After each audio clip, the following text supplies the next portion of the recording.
Assalamualaikum warahmatullahi wabarakatuh. Saya Harun akan membawakan materi sejarah.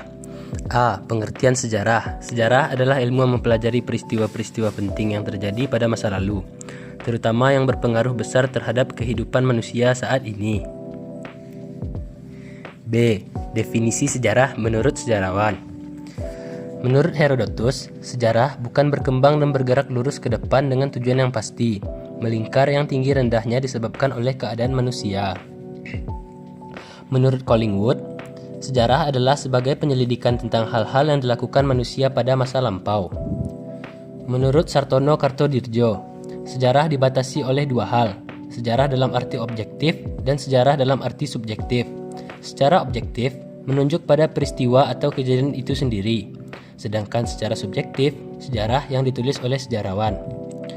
Menurut Raden Muhammad Ali, sejarah adalah keseluruhan perubahan, kejadian, peristiwa, dan kenyataan yang memang benar-benar terjadi di sekitar kita. C. Konsep dalam berpikir sejarah. Perkembangan ialah suatu keadaan masyarakat yang berkembang akibat dari kondisi yang terjadi sebelumnya. Kesinambungan adalah di mana suatu kondisi terkadang tidak melahirkan kondisi baru, tetapi tetap diwariskan karena dianggap baik oleh suatu masyarakat.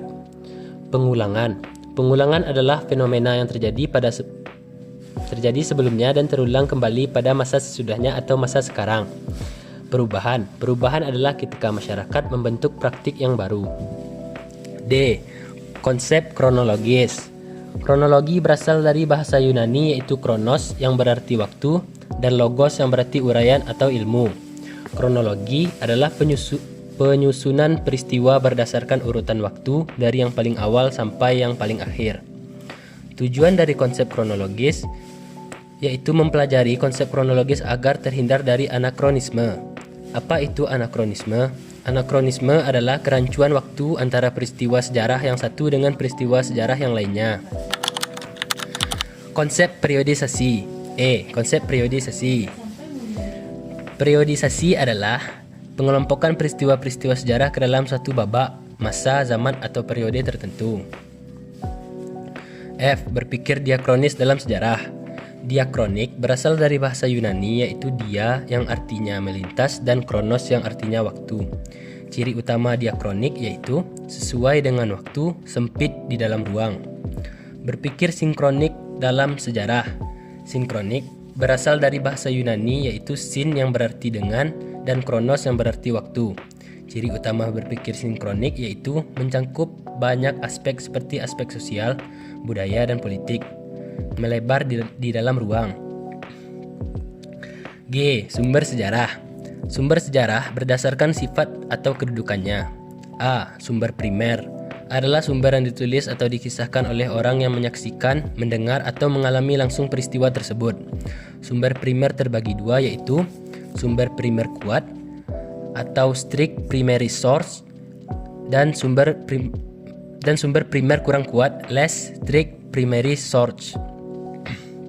Contoh dari sumber primer: naskah dekret presiden Naskah dekret presiden 5 Juli 1959. Ini termasuk golongan sumber primer kuat.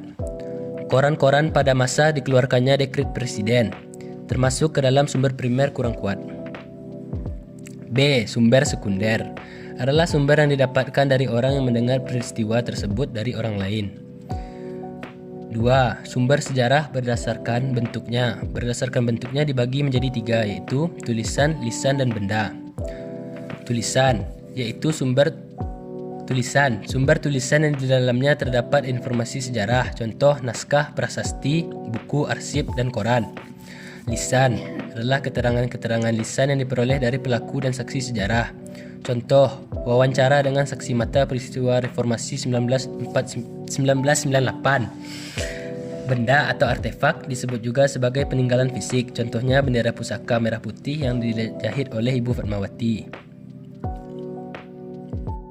Sekian untuk materi kali ini. Terima kasih. Assalamualaikum warahmatullahi wabarakatuh.